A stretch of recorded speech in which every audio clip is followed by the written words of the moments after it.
El contexto de este devocional es Génesis 33, 1 al 20. Y Jacob se fue a Sucot. Allí se construyó una casa y unas cabañas para su ganado. Y es por eso que a ese lugar le puso por nombre Sucot. Génesis 33, 17. Luego de su reencuentro con Esaú, Jacob dijo que se encaminaría hacia Seir, la tierra donde su hermano vivía.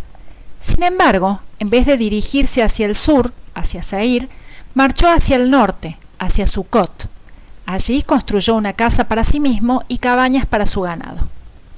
20 años antes, Dios se había aparecido a Jacob por primera vez, en Betel. En aquel momento, Jacob hizo una promesa al Señor. Allí Jacob hizo este voto: si Dios me acompaña y me protege en este viaje que ahora hago, y me da pan para comer y ropa para vestirme, y me hace volver en paz a la casa de mi padre, entonces el Señor será mi Dios. Esta piedra que he levantado como pilar será casa de Dios, y de todo lo que me des apartaré el diezmo para ti. Génesis 28, 20 al 22. Años más tarde, cuando el Señor le ordenó regresar a Canaán, se le presentó como el Dios de Betel. Yo soy el Dios de Betel, donde tú ungiste la piedra y donde me hiciste un voto. Levántate ahora y sal de esta tierra y regresa a tu tierra natal. Génesis 31, 13. No había dudas de que Jacob debía volver a la tierra de su padre. Sin embargo, Sucot estaba en la dirección opuesta. ¿Por qué Jacob tomó la determinación de dirigirse hacia allí? Aunque la Biblia no revela las intenciones de Jacob, podemos imaginar sus razonamientos. En primer lugar, allí debía reencontrarse con su padre Isaac, a quien había visto por última vez el día del engaño, cuando se hizo pasar por su hermano Esaú para robar la bendición. Ese, sin dudas, sería un encuentro tenso. Además de eso, en aquel lugar debería vivir junto con Esaú, quien también tendría su hacienda y sus propios intereses que resguardar. Tal vez por ello, Jacob prefirió mantenerse alejado de su hermano. En tercer lugar, allí debía pagar el diezmo que había prometido al Señor.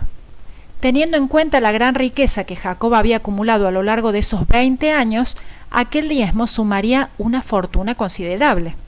Finalmente, los pastos del valle de Jordán eran claramente más abundantes en la zona de Sucot que en la de Betel, que se encontraba rodeada de montañas. Por eso, tal vez Jacob prefirió un territorio más apropiado para sus rebaños. Indudablemente, todas estas eran razones lógicas para vivir en Sucot. No obstante, eran pensamientos meramente humanos. El nombre que Jacob le puso a aquel lugar fue Sucot, que quiere decir cabañas, porque fue allí donde él construyó una casa y cabañas para sus animales. Sin embargo, al escoger aquel sitio para vivir, Jacob se manejó de acuerdo a su propia sabiduría y no según la voluntad del Señor. Lo más llamativo de todo es que el tiempo que Jacob vivió en Sucot no fueron semanas ni meses, sino años, durante los cuales se estableció junto con toda su familia. Dios había llamado a Abraham, a Isaac y a Jacob para vivir en la tierra prometida, pero no para construir casas viviendo como dueños de aquella tierra, sino para habitar en tiendas, como forasteros. Construyendo una casa en Sucot, Jacob demostró su deseo de una vida estable en aquel lugar, y con ello desobedeció abiertamente el mandato del Señor de regresar a donde su padre vivía. Como hijos de Dios, nosotros también hemos sido llamados a vivir como forasteros, rechazando adaptarnos a un mundo que es totalmente contrario a Dios y a su palabra. Queridos hermanos, les ruego como a extranjeros y peregrinos en este mundo que se aparten de los deseos pecaminosos que combaten contra el alma. 1 Pedro 2:11. Piénsalo. ¿Qué tan cómodo estás sintiéndote con las ideas, las costumbres y los valores de este mundo de pecado? ¿Realmente estás viviendo como un ciudadano del cielo? ¿O nadie podría encontrar diferencias entre tú y cualquier persona que no conoce al Señor?